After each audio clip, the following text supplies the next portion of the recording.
I didn't have time to get some stylish underwear. Wife gave me this on my last birthday. I passed away in it.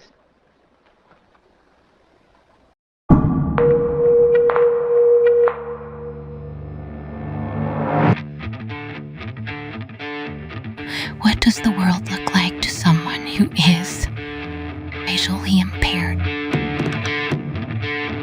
Yes, tell us all what you see. What do you see? What do you see? Tell us what is right, what is wrong, what is art, what is vision.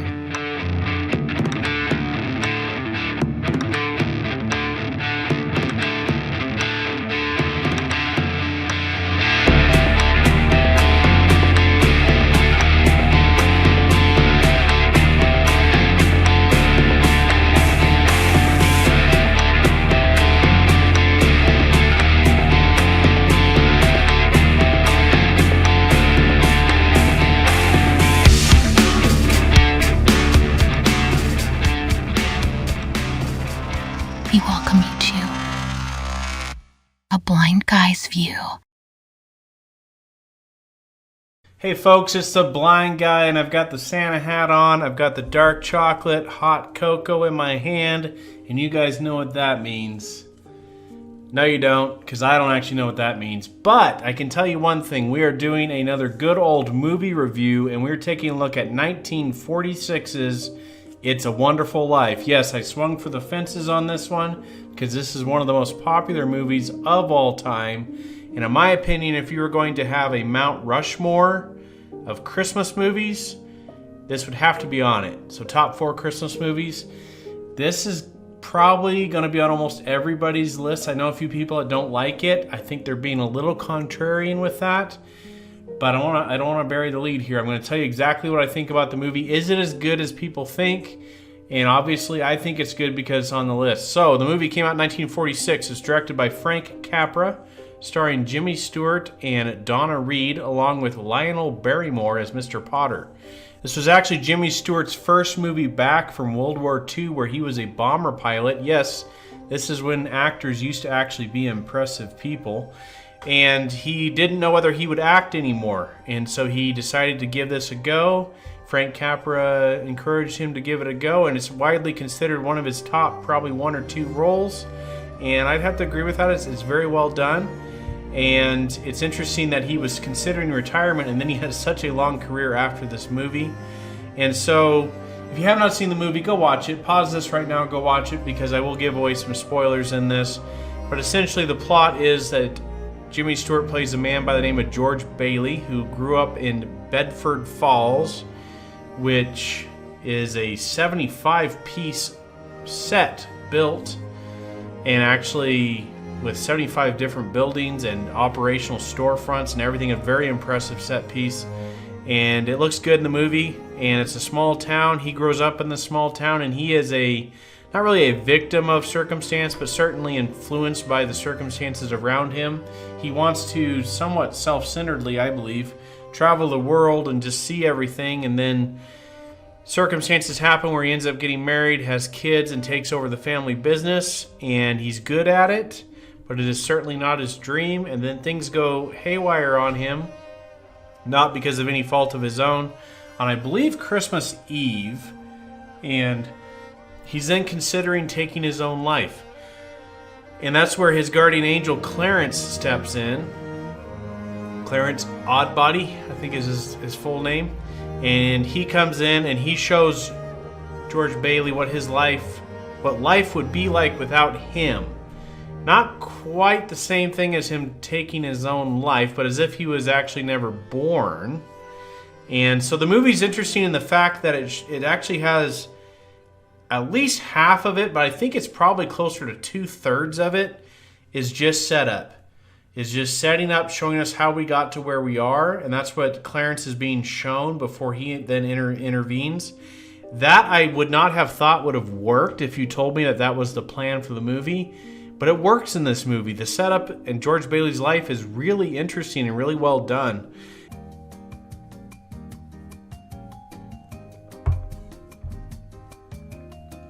Okay, and as usual, let's start off with some of the things that I don't particularly like about the movie. There's very few things with this one. The first is that there are some aspects of it that are a little bit corny. Then what? Then what, honey? After that, who cares? That doesn't come here.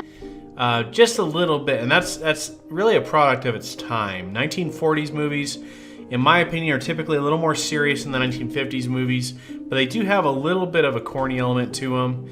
But it's not terrible in this movie. I think it's actually rather endearing, but you should know that it's there. There's just a little bit of that. Nothing that's really cringy, but just a little bit of corniness to it.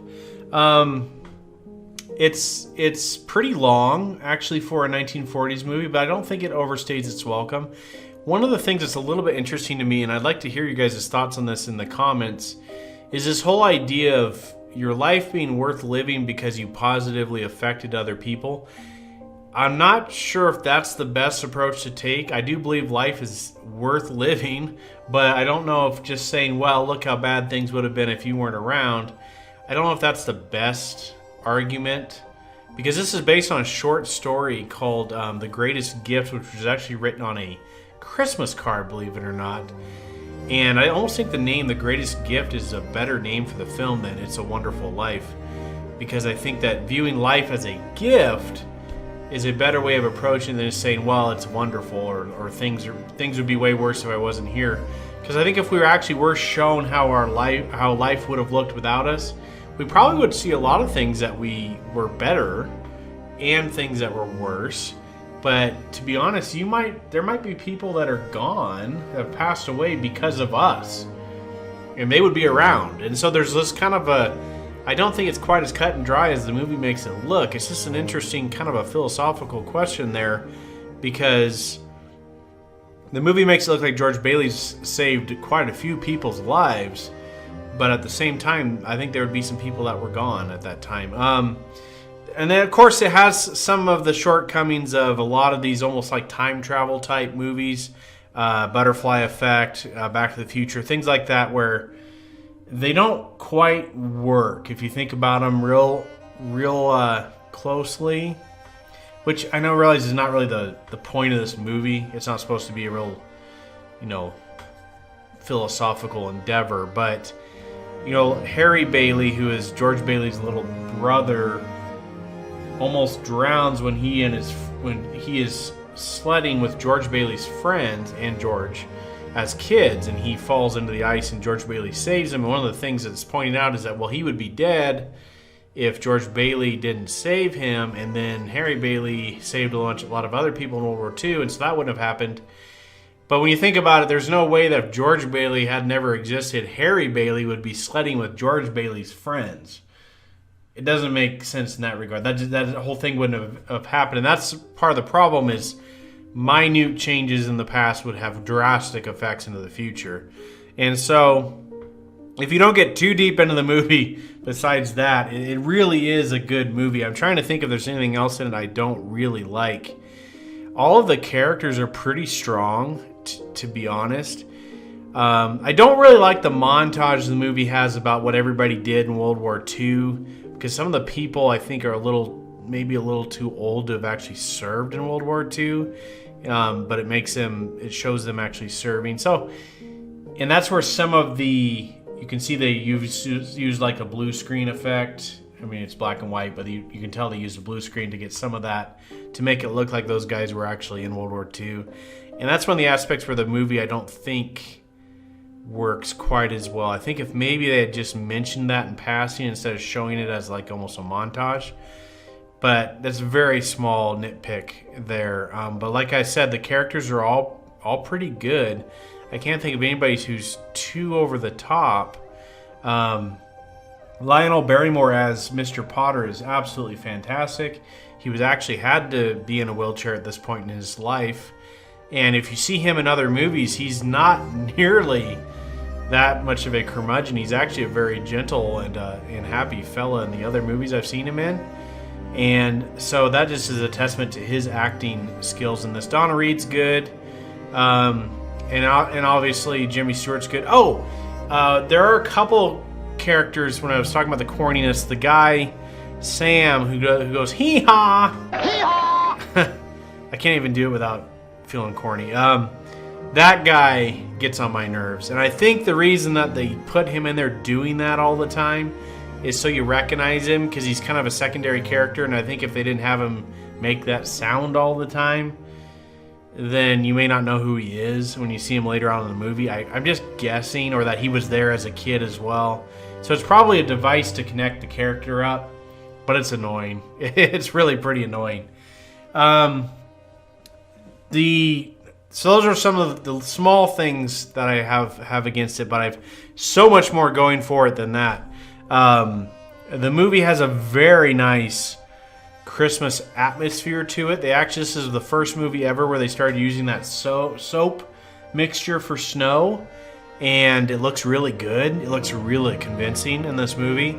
Before that, they used just painted cornflakes, and I guess that it was always too loud, so they had to dub over absolutely everything whenever they used those. And this one, they actually could record some of the set sound with using the soap mixture, which is the same mixture that was used in movies like A Christmas Story. And it looks pretty good. It looks convincing to me.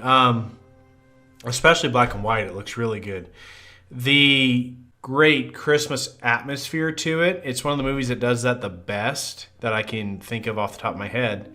Besides maybe something like Muppet Christmas Carol. That one's got a really nice atmosphere to it as well. But it just feels like Christmas. It just looks like Christmas in a small town. Having grown up in a small town, to me it has that flair to it. It's a great redemption story, which to me Christmas movies, this is why I don't think Die Hard's a Christmas movie. Sorry, just don't think it is. I think it's a movie that takes place at Christmas time. But to me, Christmas movies have a Christmas theme, character theme to them as well. So redemption, reconciliation, those types of things. There's small elements of that in Die Hard. I know what you're going in the comments already. But I just think that when you look at A Christmas Carol, It's a Wonderful Life, even Holiday Affair, movies like that are Christmas movies, they have a Christmas message to them. They don't just simply take place at Christmas, which is one of the things why I have trouble with While You Were Sleeping. I lean towards it being a Christmas movie, but it's really on the edge. It's very much on the edge.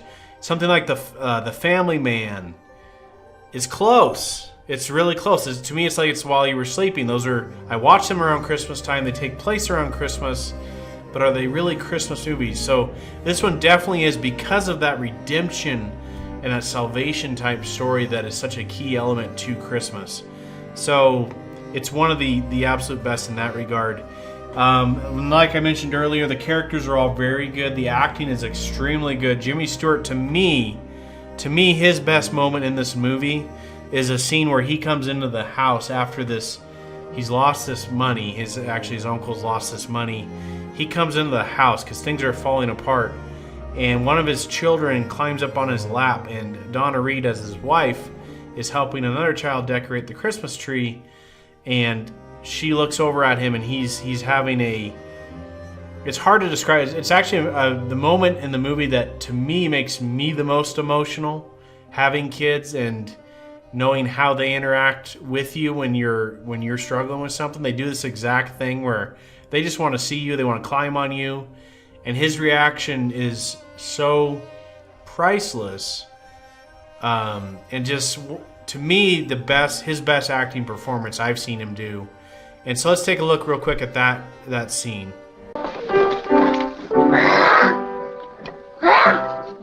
Come on, Pete, you're a big boy. You can get this star up, way up at the top. There it is, dear.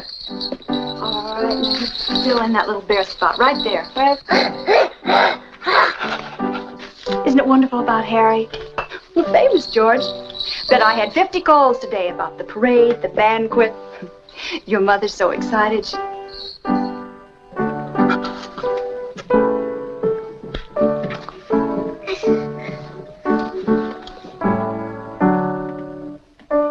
So you can see that's a good one. That is an exceptionally well done scene in this movie. and it just really tugs at you at that point. I guess at one point in the movie, while he is on the phone and Donna Reed's character is next to him, they're both talking to the hee-haw guy in New York, and there's this kind of tension between them, romantic tension, and Jimmy Stewart gets emotional. I guess he could only do that in one take because it actually made him actually emotional at that point. And I wonder if it's from his time in World War II, if maybe that had an effect on him for that. So his tears in that scene are legitimate tears. A couple other little tiny trivia things is Clarence. I read this. I'm not sure how they did it. It's probably true, but I'm not sure how you would do it and not do it to all the other actors. But it says that Clarence's, the guardian angel, his dialogue was sped up to give him even a stranger dialect. And I believe that because he does talk pretty strange. But I don't know how you would do that with him acting, and maybe they only did it on scenes where you didn't see his mouth, or I'm not really sure how they did that, but I believe it. So, I guess long story short, this is one of the greatest ever made. It did not do well when it first came out. Believe it or not, it was actually a bit of a flop. But then what happened is 1974, they neglected to re-up its copyright, and so it fell into the public domain. And so 1974, it started being shown ad nauseum on all of the channels. And then everybody was like, wow, this thing is really good.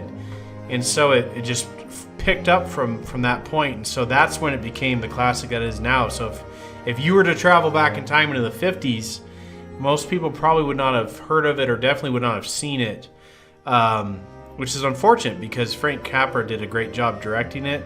It is one of the absolute best.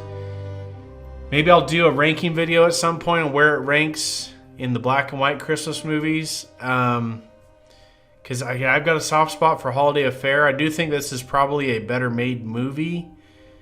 It's really good, guys. It scores an 8.6 on IMDb. That's probably pretty close to where I maybe put it at 8.2, 8.3. And you need to watch it in black and white. We actually did a viewing of this the other day that on a theater screen in HD, black and white. It was gorgeous. They have a colorized version, which to me is just an abomination. I think if a movie's made in black and white, you need to keep it in black and white because there's certain directorial choices that were made to emphasize lighting for a black and white film, and you lose those when they're in Technicolor like that. They've been colorized. And so, yeah, keep them in their original black and white. But there are versions of it now that it's extremely well preserved. The HD is excellent in it. And so those are my thoughts on It's a Wonderful Life. I went a little bit longer this time because I wanted to do it justice. Let me know what you guys think in the comments below. Do you think it's overrated? Do you get tired of seeing it on? I see it on and then I end up watching it. So I think that's a testament to how great it is. As always, this is sponsored by My Own Books. You can see I'm recording from the Blind Guy's View Studios. We're working on a lot of things, and by we, I mean me. And I've got some more books coming down the pike. I've got the Epic Book of Mythology, Nature and Science Trivia, U.S. Presidents Trivia, All 50 States Trivia. Those are all out right now. I've got the Epic Book of Cryptids that just came out, was just published. I'll put the links to those in the description. You guys really help the channel if you pick those up, and they make a great gift for Christmas time. I'll be doing a giveaway for one of those coming soon. Thank you guys so much for all your support. You can email me, give me suggestions. All of that is in the description below. And I hope you guys enjoyed this look, a closer look, no pun intended for a blind guy, a closer look at 1946's It's a Wonderful Life. Take care, have Merry Christmas, and I'll see you on the next episode of A Blind Guy's View. Laters on the Menjay. Just on the Menjay.